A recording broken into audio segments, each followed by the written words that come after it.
Review process activated against 6 civil servants on grounds of persistent substandard work over the last 6 months. 6 cruise ships visiting Hong Kong at the same time. And an investigation into yesterday's bridge collapse in Baltimore in the U.S.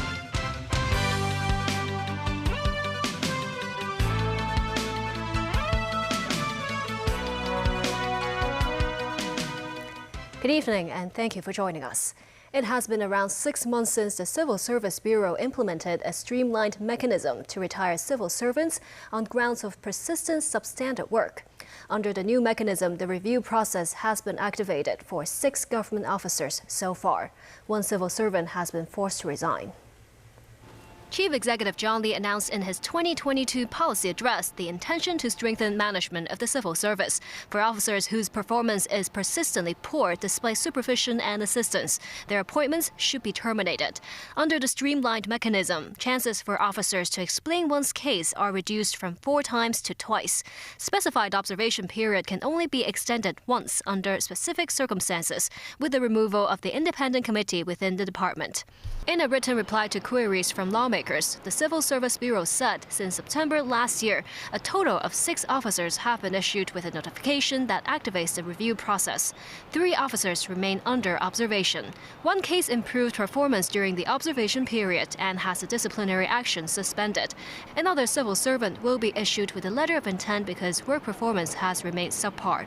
1 civil servant resigned. So far, no case has reached a stage of termination of appointment. With a limited number of cases, authorities said no details will be revealed about them to protect their privacy.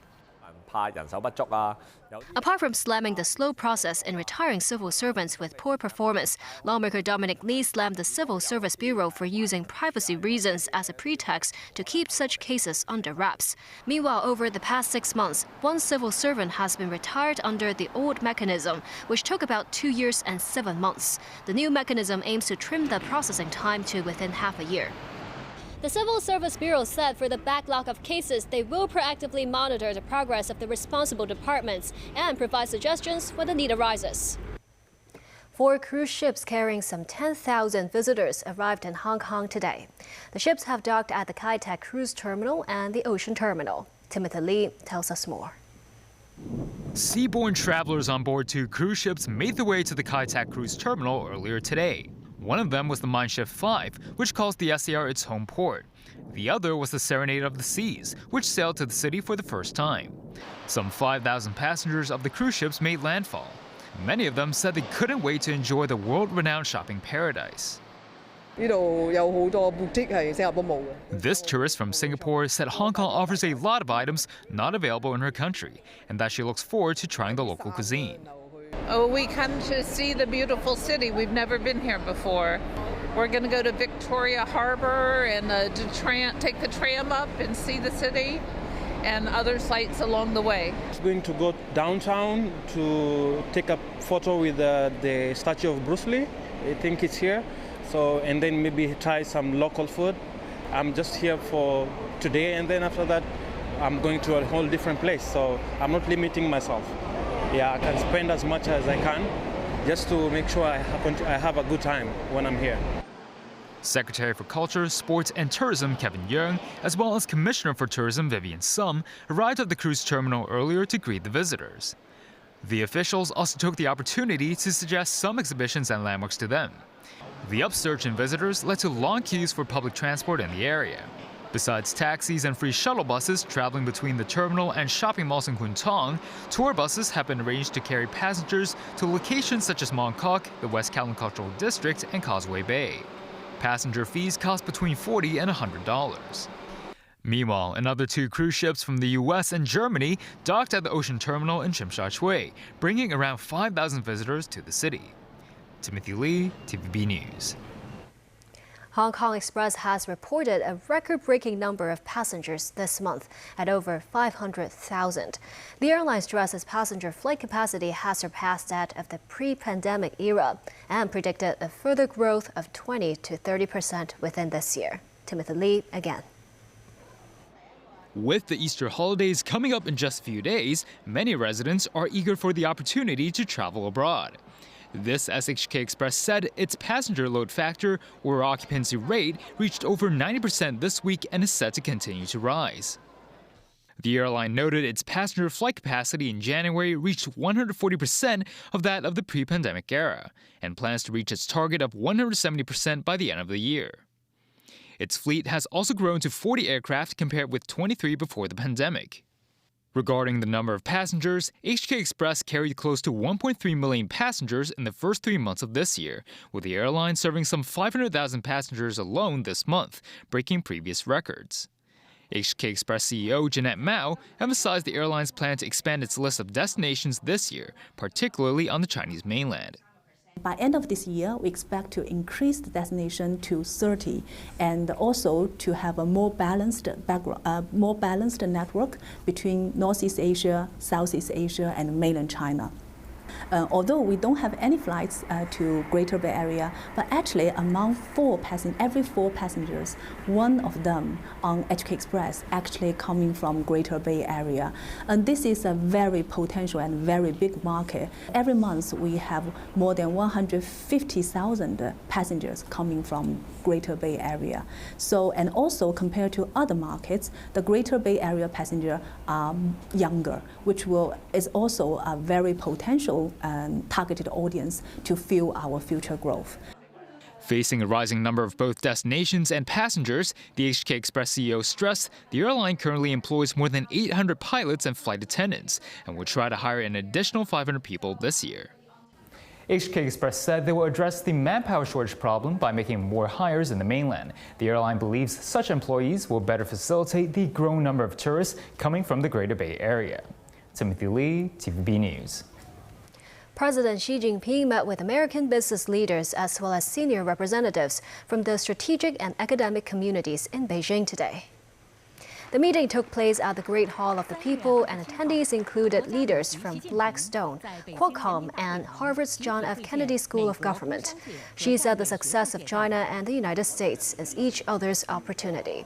As long as both sides treat each other as partners with mutual respect, peaceful coexistence, and win-win cooperation, China and U.S. relations will get better. Xi urged the United States to work with China similarly, establish a correct strategic perception, and properly handle sensitive issues. In Baltimore, divers returned to the water surrounding a collapsed bridge this morning, searching for 6 missing workers who are presumed dead. The bridge collapsed when a cargo ship crashed into it, throwing the workers off the bridge and into the river below. An investigation is underway into the bridge collapse. Tracy Furness reports. The moment Singapore-flagged cargo ship Dali lost its steering capabilities and crashed into Baltimore's Francis Scott Key Bridge before dawn Tuesday morning. The bridge collapsed in seconds. Workers doing repairs on the bridge were thrown into the frigid Papatsko River. 2 were rescued, with 6 workers missing, presumed dead. The ship sent out a warning, enabling police to prevent vehicles from the span of the bridge. The National Transportation Safety Board is launching a team to investigate the bridge collapse. The team of experts include experts in nautical operations, and what they're going to look at and begin to collect is information on vessel operations, safety history, safety record. They'll look at the owner, they'll look at the operator, and they'll look at the operations today. President Joe Biden intends for the federal government to pick up the entire cost of rebuilding the Baltimore Bridge. We're going to send all the federal resources they need as we respond to this emergency, and we're going to rebuild that port together. A structural and civil engineer who designs bridges explains why the collapse happened so quickly. This bridge is a steel truss bridge that spans over 3 spans, so 2 piers and then supported at either end. Because this is a continuous structure, i.e. there is no structural break at the piers, all of those spans work together to share loads in its normal operation.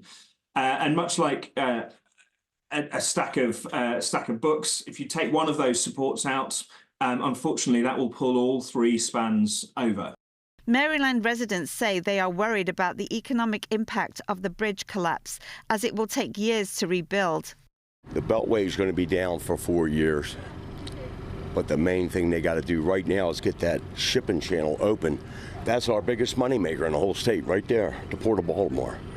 And now your moneymaker is shut down. U.S. Transportation Secretary Pete Buttigieg said closure of the port would have a major and protracted impact to supply chains. The Port of Baltimore handles more automobile freight than any other U.S. port, more than 750,000 vehicles in 2022, as well as container and bulk cargo ranging from sugar to coal. Tracy Furness, TVB News. Investigators are asking how a bridge in Baltimore collapsed so quickly after a container ship crashed into it early Tuesday morning. NBC News reports. It was pitch black as the Dolly left port headed out to sea. Traveling at 8 knots, just over 9 miles per hour, it took just 4 minutes from the first signs of trouble to the moment the ship crashed into the bridge. At 1:24 a.m., the lights suddenly went out on the ship's deck. They came back on a minute later as dark smoke started billowing from the stack. At 1:26 a.m., the Dolly appeared to turn, but at the same moment, the lights went out again.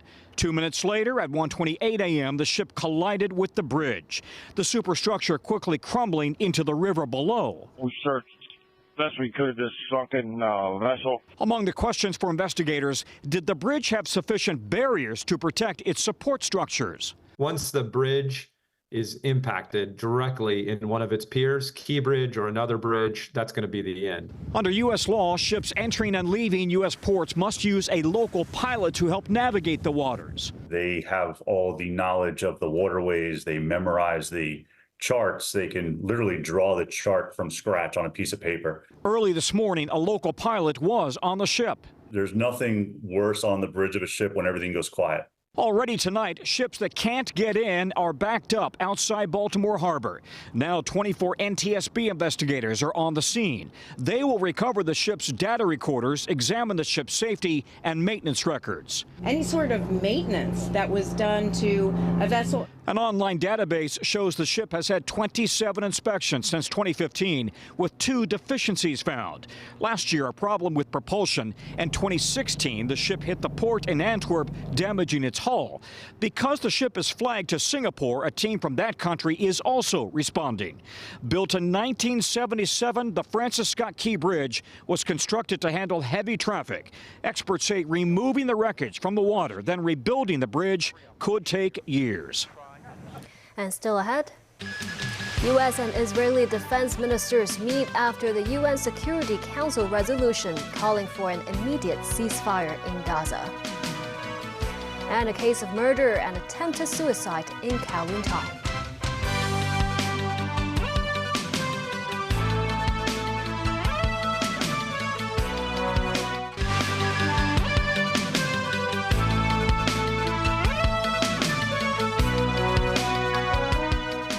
Welcome back.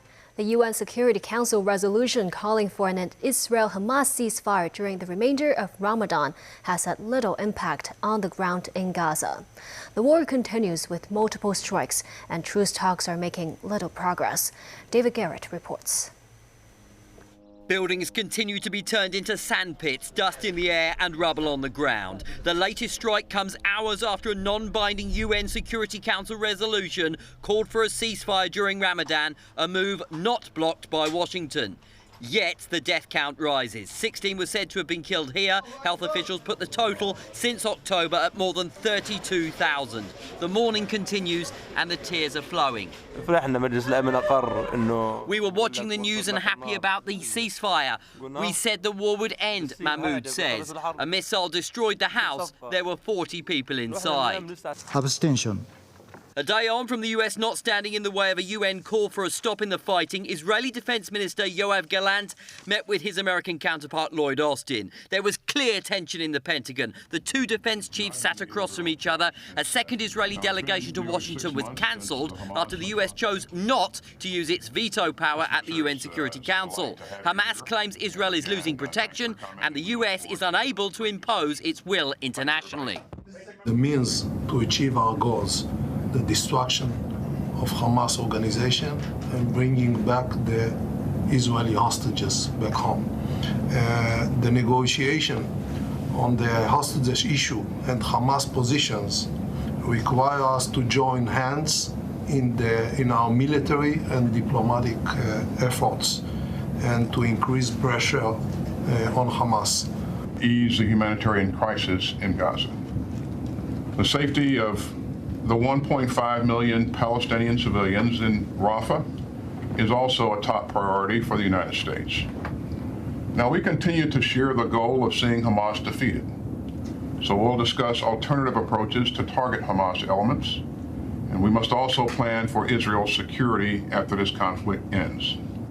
Qatari mediators trying to bring an end to the Israel-Hamas war say the UN resolution has had no immediate effect on negotiations. They are, as I said, they are ongoing as they were before this decision was taking place. Other statements, that came out from the Israeli government are, bilaterally between the U.S. and Israel, and they have not affected the talks as we speak right now. Hamas says it will hold hostages until Israel agrees to a permanent ceasefire. Israel wants all returned immediately. These protests stop traffic, demonstrators locking themselves in symbolic cages, telling the Israeli government to get the release deal done and worry about the rest later. David Garrett, TVB News. Locally, an 84-year-old man died in his Kowloon Tong home after he was suspected to have been murdered by his wife. The woman is suspected to have used tape to deprive him of oxygen before attempting suicide herself. She was unconscious when sent to hospital. Authorities have listed the case as murder and attempted suicide. The incident occurred at 22 Beacon Hill Road. Police received a report at around 4:30 a.m. from a domestic helper, saying that her female employer had fainted in the house. Officers arrived at the scene and found both 84-year-old man and a 71-year-old woman unconscious at the premises. The latter suffered knife wounds to the hands and neck. Preliminary investigations indicated the two were a married couple and that the wife used tape to cover her husband's nose and mouth before attempting suicide. No suicide note was found. Sources said the wife expressed suicidal thoughts to her domestic helper after being concerned about her ability to care for her husband. A man has been sentenced to 45 days in prison for throwing a national flag and Hong Kong SAR flag into a nullah. The case happened on July 3rd last year when a 36-year-old defendant threw the two flags into the nullah outside Longping MTR station in Yuen Long. He initially pleaded not guilty to desecrating the national flag and the Hong Kong SAR flag, but decided to admit the charges before the opening of the trial. The defense said the act was not premeditated and there was no political motivation, adding that the defendant was just venting his emotions as he was unemployed and facing economic pressure. The magistrate said the case was serious as the flags are symbols of national sovereignty and a custodial sentence was inevitable. Starting from the next school year, the written and speaking assessments of the Language Proficiency Assessment for English and Putonghua teachers will be replaced with IELTS and the state's Putonghua Proficiency Test. The Education Bureau said the decision comes after taking into account concerns expressed by the education sector and stakeholders, the latest trends of education development and students' learning needs. English teachers who do not possess a relevant degree in English or have not received relevant specialized training are required to attain an overall band score of 7.5 or above, with no less than 7 in scores for individual papers. Putonghua teachers, meanwhile, are required to obtain level 2 or above in the test of proficiency in Putonghua by the State Language Commission. And that's the news. Thank you for watching.